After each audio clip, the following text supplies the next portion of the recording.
आइए, तो आज मैं अपना एक्सपीरियंस शेयर करने वाला हूँ। जैसा कि हमने 67th बीपीएससी बहुत ही गुड मार्क्स से पास किया है, तो उसी के बारे में आप लोगों के साथ मैं अपना स्ट्रेटजी शेयर करने वाला हूँ। तो इस वीडियो को शिद्दत से समझिए और 69th बीपीएससी में आप लोग अपना एक जगह बनाइए। अग्रिम शुभकामनाएं आप लोगों के लिए।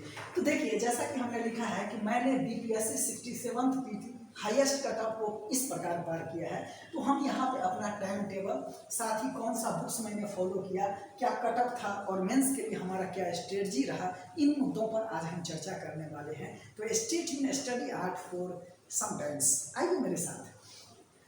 सबसे पहले अगर मैं बात करूँ तो ये बिहार के इतिहास का, यानी बीपीएससी के इतिहास का हाईएस्ट कटऑफ है।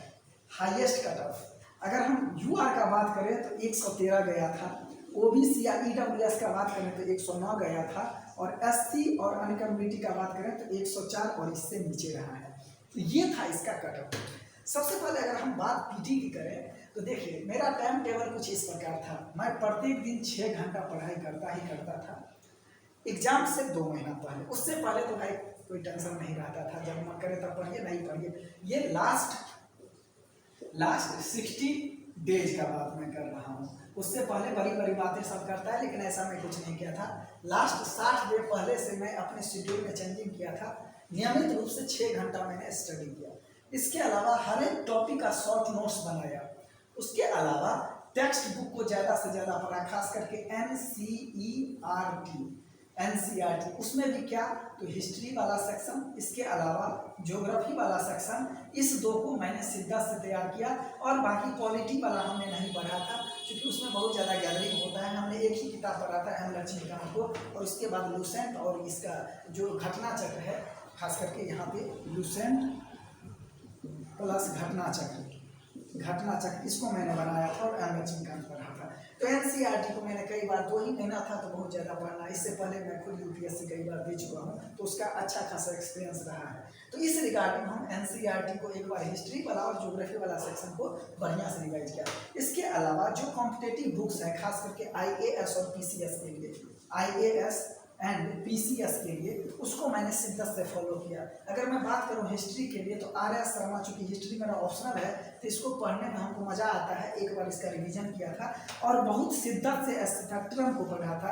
ये स्पेक्ट्रम राजीव अहिर, जो कि एक आईपीएस है, इसके द्वारा लिखा गया है, और इसको बढ़िया से पढ़ा था। ये मॉडर्न हिस्ट्री के लिए, और इससे खूब क्वेश्चन रहता है। इसीलिए पॉलिटी के लिए एक ही किताब एम लक्ष्मीकांत पढ़ा था, लूसेंट और घटना चक्र से क्वेश्चन ले रहा था। उसके बाद ज्योग्राफी के लिए केवल और केवल एक book, NCERT 11th and 12th, इसी को हमने कई बार पढ़ा था, और वैसे भी क्वेश्चन कम रहता है। ये जो है आपका क्या कहते हैं, बिहार में ज्योग्राफी से क्वेश्चन अमूमन कम रहता है। ऐसा नहीं कि नहीं रहता है, कम रहता है, फिक्स एरेना होता है, वहीं से क्वेश्चन रहता है। उसके बाद जनरल साइंस के लिए लूसेंट को धजिया करके पढ़ा था, और घटना चक्र को कई मरतबे मैंने बनाया था, और यही था हमारा। इसके अलावा हम प्रीवियस ईयर क्वेश्चन को बढ़िया से प्रैक्टिस किया था। इकोनॉमिक्स और करंट अफेयर्स के, इकोनॉमिक्स यहाँ पे बहुत अच्छा किस्म का क्वेश्चन रहता है, ना के बराबर रहता है। तो करंट अफेयर्स वाला जो सेक्शन था, खास करके प्रतियोगिता दर्पण और एसपीडी, इस दोनों को हमने आधार माना, और इसी पे हमने अपनी तैयारी को अंजाम दिया। इसके अलावा बिहार स्पेशल के लिए हमने लूसेंट को बहुत ज़्यादा पढ़ा था। मेरा किताब देखिएगा तो इस कदर मैंने गंदा कर दिया था लूसेंट वाले को।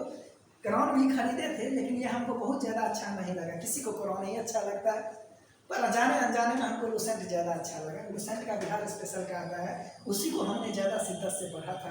हालांकि क्रॉन भी पढ़े थे, लेकिन हमको उतना ज़्यादा अच्छा नहीं लगा। लोग इम्तियाज़ अहमद पढ़ते हैं, इम्तियाज़ अहमद पढ़ते हैं, लेकिन हमने उसका पढ़ा नहीं था। वो जो ऑब्जेक्टिव वाला रहता है, उसको हमने 2-3 बार बनाया था। सब्जेक्टिव वाला हम केवल लूसेंट पढ़े थे, जबकि इम्तियाज़ अहमद का ऑब्जेक्टिव आता है, उसको हमने बनाया था। उसके बाद बेसिक न्यूमेरेसी के लिए जैसे कुछ 10-12 सेक्शन है, जैसे परसेंटेज हो गया, प्रॉफिट एंड लॉस हो गया, टाइम एंड डिस्टेंस हो गया, टाइम एंड वर्क हो गया। ये वाला चीज़ हमने आर.एस. अग्रवाल का एक बार बनाया था, उसमें कई सेगमेंट में दिया, उतना नहीं किया था, थोड़ा बहुत ऊपर से जो फार्मूला उससे अप्लाइड चीज़ रहता है वो। और प्रीवियस ईयर क्वेश्चन को मैंने बहुत ही शिद्दत से लगाया था, और मेरा यहाँ पे 8 क्वेश्चन जो है वो यहाँ पे करेक्ट हो गया था। 10 में से 8 सही था, एक बना करके गलती हो गया था, वो मतलब बना लिए थे सही, भरने में गलती हो गया था तो वो गलत हो गया। 9 था लेकिन मेरा 8 जो है वो बोल के सही हुआ, मतलब वो जो OMR सीट होता है उस पर सही होता है। तो इस प्रकार से ओवरऑल हम ये PT को मैंने क्रॉस कर लिया और BPSC के इतिहास का सबसे हाईएस्ट कट ऑफ इस बार रहा था, तो मैंने कट ऑफ पहुँच किया था। इसके अलावा मेंस के लिए हमने जो चीज़ पढ़ा था वहाँ पे अभी तो रिजल्ट आना बाकी है, वैसे उम्मीद है कि 100% मेरा हो जाएगा, चूँकि स्टेट मेरा दोनों का दोनों सही है। तो 72 में से मान लेते हैं कि 2 में लिखने उखने में काट दे तो 2 क्वेश्चन को गलती कर दे फिर भी 60 प्लस आएगा। अगर हमको स्टेट में 7 प्लस आ जाता है तो आप लोगों के ऐसा उम्मीद है कि मैं क्या बताऊं, अच्छा रैंक आ जाएगा। फिलहाल वेट कर लेते हैं कुछ दिन। तो GS पेपर फर्स्ट के लिए स्टैटिक्स हमने क्लास ली थी और इसके अलावा चूँकि समय कम था तो क्लास लेना ज़्यादा हमने हितकारी समझा। बहुत दिन से मैथ छूट गया था, प्रैक्टिस नहीं था, इसीलिए उसका कर दिया था। उसके बाद GS 1 और GS 2 जो लिखने वाला चीज़ होता है वो तो UPSC मेंस में भी कई बार ये लिखा हूँ तो उसका बढ़िया आदत था, तो उसमें बहुत ज़्यादा दिक्कत नहीं हुआ। और हिस्ट्री मेरा ऑप्शनल था, इसी से मैं BA किया हूँ और पटना यूनिवर्सिटी का मैं टॉपर भी रह चुका हूँ। तो इससे हमको बहुत ज़्यादा दिक्कत नहीं हुआ। स्टेट वाला पोर्शन भी सही कर लिया हूँ, तो अभी वेट कर लेते हैं कुछ दिन, यहाँ भी रिजल्ट हो जाएगा। तो ये था हमारा 67th को क्लियर करने का एक मेरा स्ट्रेटजी। आप लोग भी इसको अगर फॉलो करते हैं तो बेहतर रहेगा। जैसे टाइम टेबल के लेकर के हमको क्लास में लोग बात करता है, टाइम टेबल, तो देखिए मेरा जो है ना देर रात तक पढ़ने का आदत नहीं है। मैं अर्ली इन द मॉर्निंग हर एक काम करता हूँ। मैं अर्ली इन द मॉर्निंग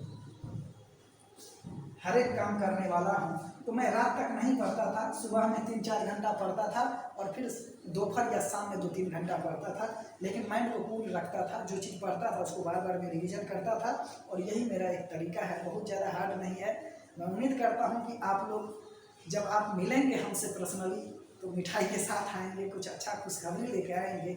बहुत बहुत शुभकामनाएं। Stay tuned, study hard.